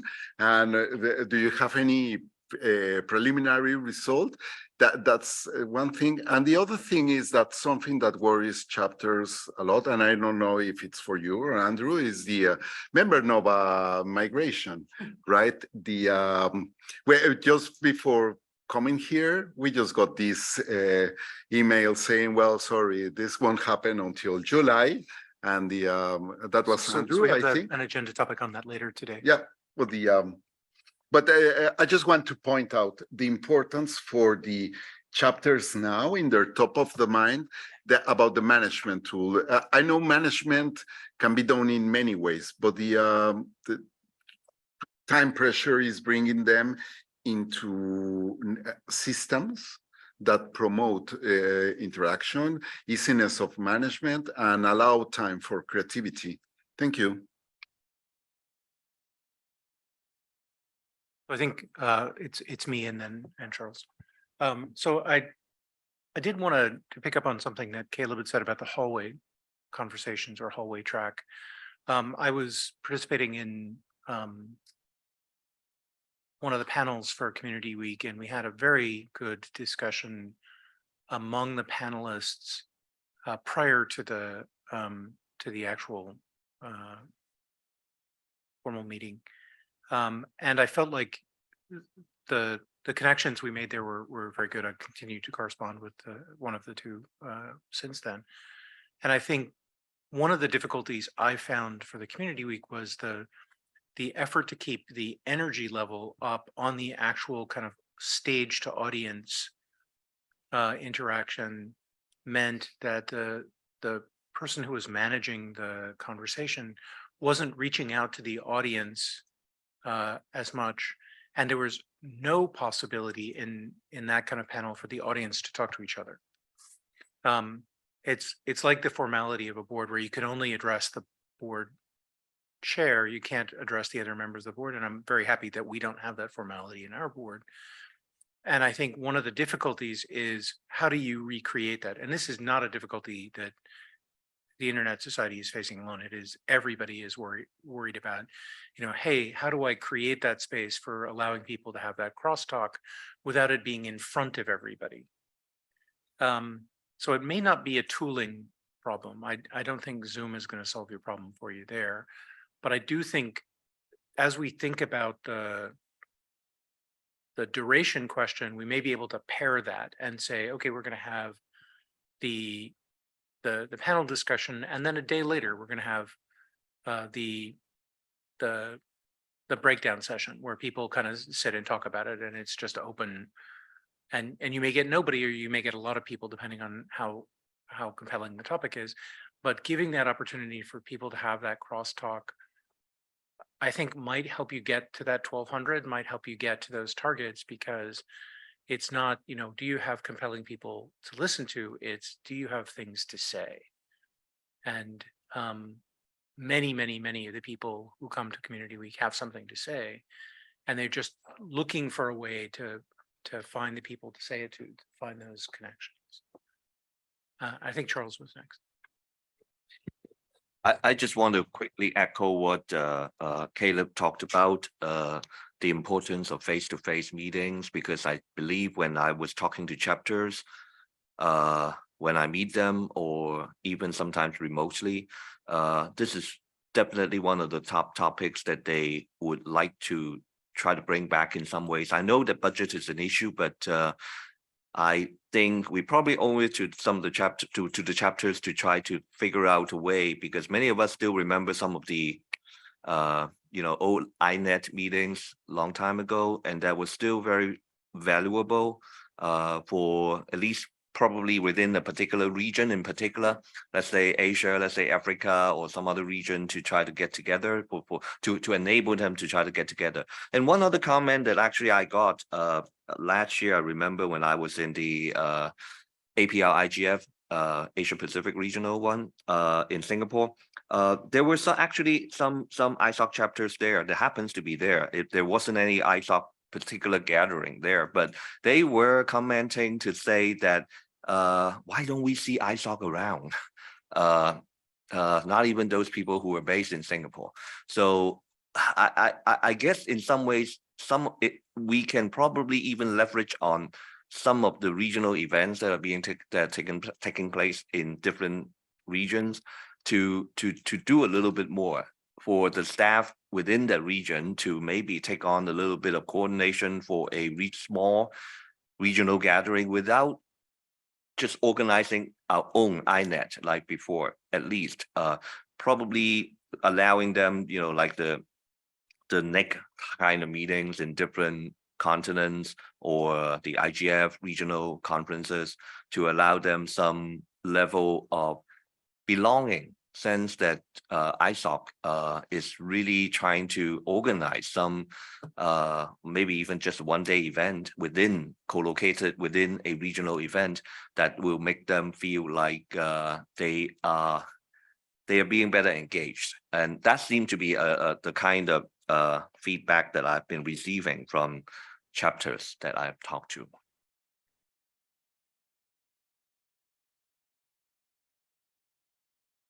The response I'm going to make, you might possibly provide some answers. So my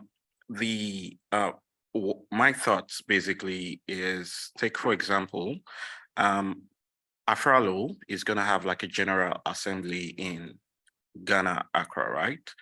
And you have, from what Andrew said, some few maybe some hours back, that at large is some form of ISOC, right? And so you have some. I certainly didn't say that. Okay, they kind of overlap, kind of in a way, because I'm a RALO member by the virtue that ISOC Nigeria participates in Afralo, and we have like a travel slot that was going to be given, and then I told one of the executive team to take that slot and participate on behalf of ISOC Nigeria.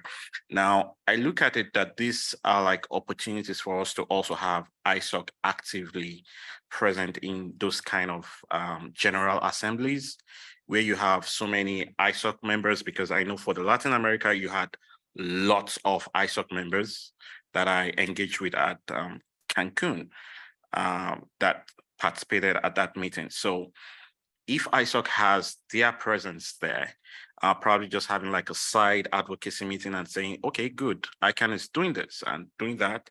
Let's work with ICANN and see how we can have like a regional conversation around, you are in this venue. The cost of travel has been reduced probably by ICANN bringing you here and some of those other things. Let's also have this and have some extensions to it and see how we can engage better with you. Now, we also have, like you mentioned, regional events such as the West African IGF. I'm going to speak Africa specifically now.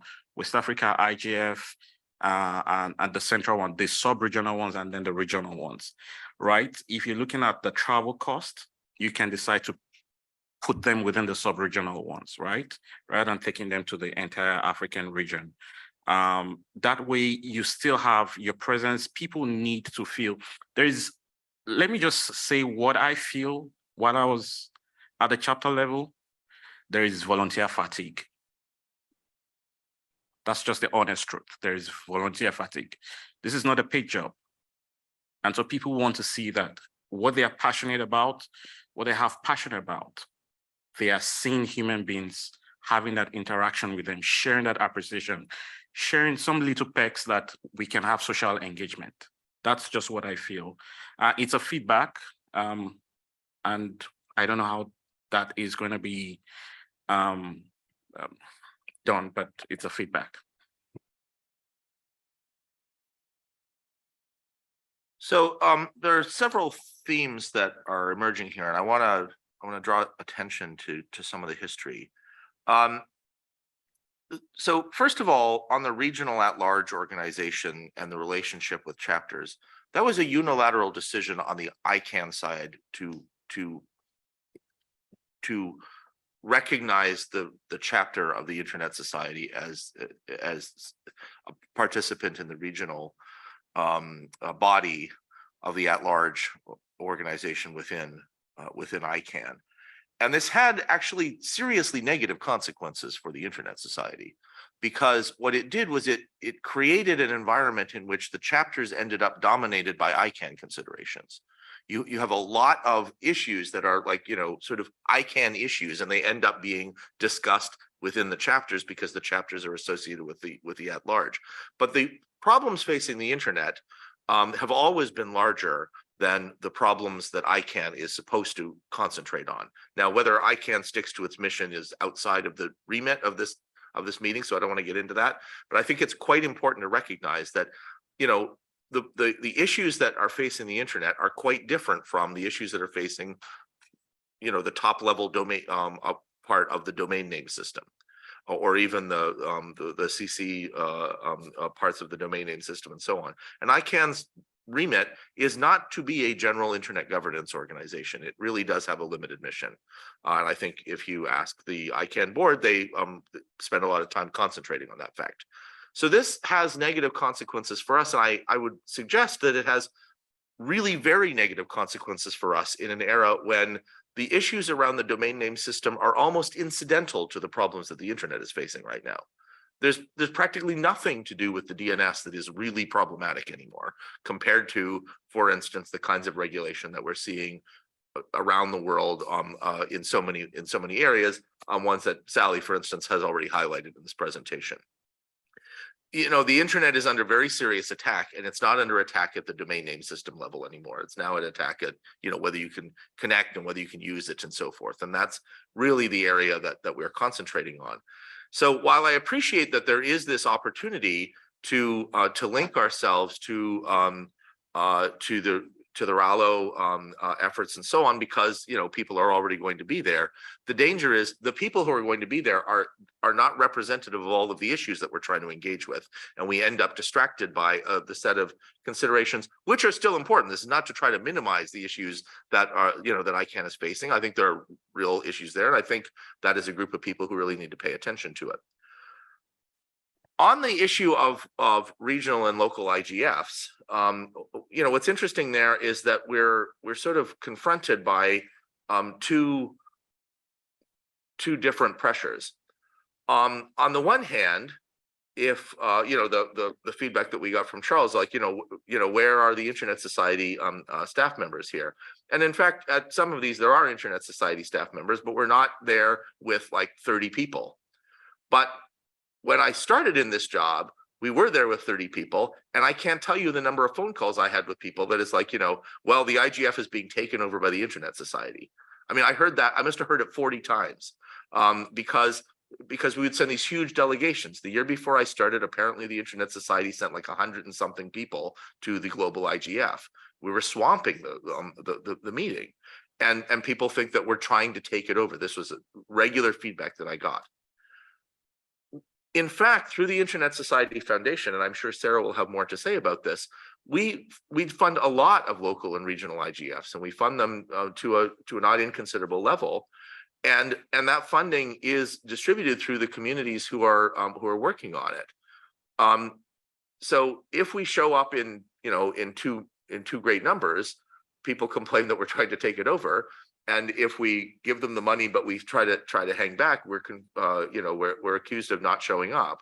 And I think that this is always a challenge that the Internet Society has, that there's some portion of the community that is always dissatisfied with the efforts that we have. But the truth is that Sarah and her team do analyses of the effectiveness of the contributions that we're making to those things, and the reports have been quite good, I think. The measurement and evaluation looks at the effectiveness of the contributions that we're making, and what we're seeing is regional and local IGFs are doing a good job to encourage this sort of community building around these things. So there's a portion of the community that really wants the Internet Society to, the staff to be there as a kind of function of them. There's another group that doesn't want us sort of dominating the thing, and there's always going to be a tension. And I think we have to be alert to the fact that you're always going to hear the squeaky wheel, and the people who are satisfied are just going to be like, thank you very much, but they're maybe not going to be that public about it. A third thing that I want to point out is that the in-person meetings that we used to have, the in-person meetings that were dedicated to chapters, had the notable problem that the only people we could afford to send were the presidents of the chapters. And so what happened was you got this highly structured interaction where you had people in the chapters who never got to do these things because it was the same officers over and over again. And what we have discovered with the online only thing, and this was something that we discovered basically by emergency. COVID-19 happened, we couldn't run those meetings, we had to adapt. And what we discovered in the first year was that we had vastly more engagement from the chapters.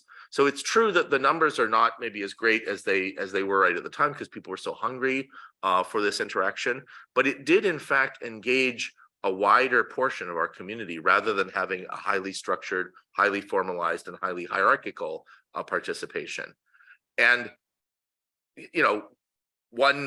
in fact, I got this feedback this week from one of our chapter members who was like, well, you just need to increase the travel budget for this and include a whole lot more people. Somebody in fact said, why don't you have another INET? The last INET that the Internet Society hosted lost $1 million. I mean, we can't afford to do it. So, the only way that we can do these things is either have them be fairly small, in which case we can only include a small number of people, or figure out, as Ted was suggesting, how to improve that online experience so that you get even better communication. And I think we're working hard on that, which is what brings me to the final thing I really wanted to say and what I really put myself in the queue about. If you look at these things that Sally is talking about, this is of a piece of what we've been working on over several years. When we started, we had a number of sort of training efforts and fellowships and so on, but they were quite disjointed and they didn't link to one another and they weren't mutually supporting and so on. And what we weren't getting was a sort of, the community participating in the advocacy. They were sort of being treated as the spear carriers in the opera, right? You have the tenor or the soprano who's standing at the front singing, inevitably an Internet Society staffer, and then you had the chapter sort of lined up behind to stand in the back and be the chorus. And we thought at the time that this was not a good thing for us. The way that the Internet Society, if it is to be successful at all, the way that we're going to be successful is as a society. We got to engage all of these people. And what you're seeing here are chapters who are really focused on that. They're picking this up. Our chapter staff, when I started in 2018, one of the comments that I heard from them and also from chapter community was, you're spending all of your time focused on the people who are not successful because you're trying to maintain the number of chapters. And the chapters who are doing all the good work, who are here on the slide here, they don't get any attention. We would have board meetings and the board would say to me, all I hear about are the chapter, are the difficulties that the chapters are having. But every time I get a chapter report where they come and we meet with them, they're doing all this great work. How come we're not hearing that? So we changed the focus We started paying attention to all the great activities. Sally was talking about how, we get these regular things from the chapter engagement managers internally that's like, look what's going on over there. And somebody on a project is like, oh, wow, that's really cool. And they get involved and they support it. And the program of the chapter takes off. So the challenge is that from our point of view, what we're concentrating on is this kind of global view, because of course, we're the internet society, we're the global thing. And so what we're thinking about is how do we bring all these chapters together and so on. But in fact, the chapters are focused around the local activities. And what we're seeing is we're actually managing to nurture that kind of thing through this long-term focus that we've had of like, how these programs fit together and so on. I don't want to pretend it's perfect. If I had $1 trillion, I would get all of the chapters together and put them, together and like allow the exchanges and face-to-face and everything. Everybody recognizes that is a better mode of operation in many ways. But given the limitations of the resources we have and so on, what we're really trying to do is to make sure that we get this kind of community-led stuff happening, and what we are is a support organization that allow those organizations to be successful. I'm not going to pretend we get it right all the time. I'm not going to pretend that it's perfect in any way, but I do think that the interventions that we're making are really trying to make sure that the community is leading, and we're the chorus. They're the people standing at the front of the stage singing. Thanks, Andrew. Actually, I agree with you. This problem related. Let's face it from the marketing point of view. Yes, we're mixing brands. We're mixing ISOC and ICANN, and that's a terrible sin within the marketing community when you mix brands wrongly. Yes, and also we find in the same mixture IEEE. Why don't you do things as IEEE? Because we're ISOC and we do the things the way we do it. Yes, and why don't you do things as ICANN? Because we're ISOC and we do things the way we do it. Yes, and we see in many things when they say you should do it as ICANN. No, we shouldn't, because ICANN is ICANN and ISOC is ISOC. So that's why I keep saying, well, we need to work towards ISOC brand in order to position the way we do the internet. Yes, because we are at least the same as the other organizations. Yes, if not more or best. Yes, and one of the things that when ALSs get under the umbrella of ICANN is they get more funds. Of course, yes, they get money to travel, so they start. I will put it quoted, religious movements. Yes, around the well, I get money, I do your advocacy or whatever, and of course it is not the way we do things. Yes, I also agree what Caleb said. There's a voluntary fatigue. Yeah, and of course, all of us sometimes have this sort of digital burnout. Yes, and but again, it's an invitation to be creative. Yes, maybe regional IGFs or worldwide IGFs do not work for everybody, but we don't have a better thing. Yes, we haven't thought of something to promote the growth of the chapter interaction. Yes, I was thinking why, for example, we are not doing dual meetings. Yes, as sports. Yes, that you have a Mexico-US dual meeting in diving. Well, we may have a dual meeting in the jungle of Chiapas with Guatemala, Honduras, and Mexico, a trial meet. Yes, but we just need to be creative. And sometimes chapters in this time, when I hear, oh no, the management and the board, they are letting chapters to lose cohesion. And I said, well, the cohesion is not something that we can control. Yes, we may promote better cohesion, which is always our thought, but the way you implement or is the way you want to relate to the other one, because we're talking about communities. So maybe at a regional level to promote other ideas, the ideas that we are seeing in Africa, or because I see a lot of young people, and then we come to passion. Yes, when you mix creativity and passion, yes, you're going to make a mistake, but you're going to get big success. And maybe the next idea, what's the right way to increase this cohesion, to increase the interaction about everybody? And of course, our work is just to put the table so people can sit and start interacting. Yeah, and just for finishing, you were talking about INET. Yeah, I think people are now losing interest in INET. Maybe they just bring the word INET because it's the only thing that comes to their mind in this creativity effort. Yes, but their mental laziness say, no, we don't want to think something new. Let's bring something from the back. And of course, in this hipster thinking, the INET 95 is something that people recurrently talk about. That meeting, I think it was in Hawaii, yes, when, for example, the Mexican chapter appeared for first time and said, yes, we're going to apply for a ISOC chapter. People, I don't think they want that. They just want to find a new way to meet. Thank you. So I have Charles and then myself in queue, and then we are beginning to run a little bit past time. So I want to ask you, do you want to go through anything more in slide wise before we? Okay, so Charles and then myself. Okay, very quickly. I actually don't see a lot of conflict, but I think in order to seek a balance, maybe the chapters also need a lot more information, because many of the points, all the points that Andrew talked about, I mean, many of them, most of them, all of them can be very valid, but sometimes the chapters don't see them, don't know about them. So how can we communicate this side of the perspective better to the chapters?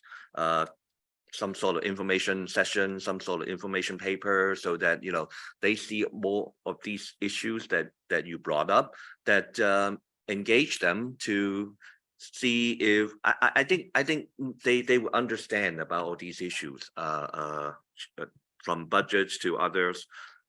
And I don't think they are so unreasonable to say that, you know, this is all that I want. I just want a physical meeting and I can pay, ISOC pays for it. But I think that they would appreciate some sort of mechanism, maybe through the regional office, to solicit their views and then discuss it with them. So maybe that is something that I think would be useful, particularly at the regional office level, for them to carry out.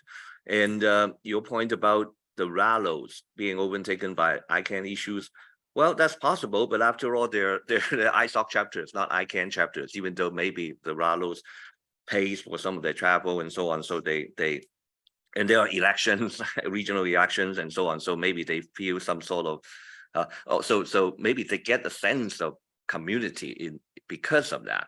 But I think we can try to actually take advantage of that to educate them about some of these issues that we're talking about here, and tell them that these are also issues that you should look at, not just those, you know, next group of next group of GTLDs, what should be done about it, and so on. And I think they probably would be receptive. So I guess if we feel like we're taken over by ICANN and the RALOs, maybe we can try to take them back. And it's just a matter of how much I think the regional office can play a bigger role in all these things. So, sorry, I cut off the line. Sorry, Pepper. I heard a couple of different things and I want to kind of summarize them. One, I heard very strongly that we see this effort at empowering people as tremendously important. I think the whole board agrees on that. From a mechanism perspective, I think there are some difficulties that have been identified. One is the mechanism for the individuals to talk to each other or the chapters to talk to each other still look somewhat hierarchical, despite the effort to remove the global ISOC as the center of attention there. And that it may be the case that the relationship with ICANN, that's true for some of these, is retaining that sort of hierarchical view of the passage of information and the passage of funds that's making it difficult for the change we would like to make, and that Andrew pointed out, of becoming the supporting organization to them rather than them being the supporting organization to us. So I think we need to continue to think about the extent to which that structural change is succeeding. To go back to yesterday's metaphor for a little bit, we've stepped across this off the stage here, and so it's no longer Gladys Knight and the Pips, but some of the people don't know yet what the new music is they're supposed to sing if they're not backing singers anymore. And I think that's a transition that we're going through, and it may take time, but we have to be very aware that some of the countervailing structures in ICANN or IGF or other governance or internet organizations may be making that more difficult than we originally assumed. The second kind of point related to that I think I heard was about fatigue. And I think we all understand that there's volunteer fatigue, there's staff fatigue, there's board fatigue. Everybody who has been dealing in very, very highly pandemic influenced hybrid workspaces is dealing with that in one way or another. And I don't think that we're going to be able to respond to it either from a practical budgetary perspective or in the long term, just from a timing perspective, by resorting to in-person meetings as a replacement for it. Although they're very energizing in many ways, they're also fatiguing in others. And people will find if everybody does the same thing and replaces those Zoom fatigues with jet lag, that you maybe have not given yourself a net win there. So we have to be careful, not just from a budget perspective, but from a secondary perspective here. The last thing I wanted to point out is that when we come to empowering people, we have to look very carefully at what we're empowering them for.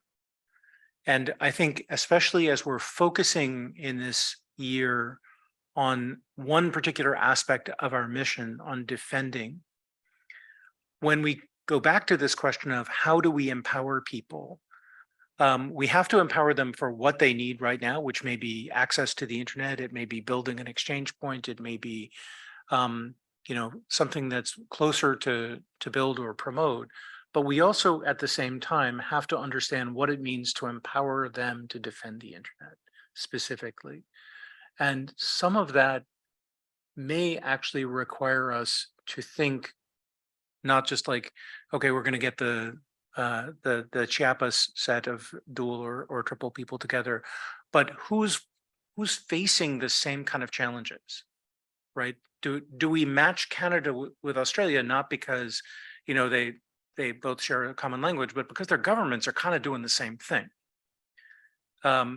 Is it time to get the Kazakh chapter involved with the European chapters who are facing the same kind of questions about demands for demands for acceptance of particular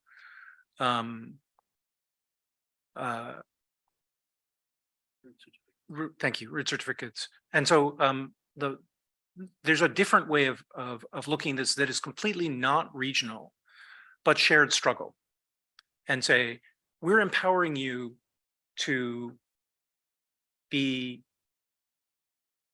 a good advocate for the kind of internet that we want to see, not by connecting you to whoever happens to sit next to you in the UN or who shares a border with you, but who's sharing the struggle with you. And I think we need to think about that as we go forward, because that may in fact be much more powerful.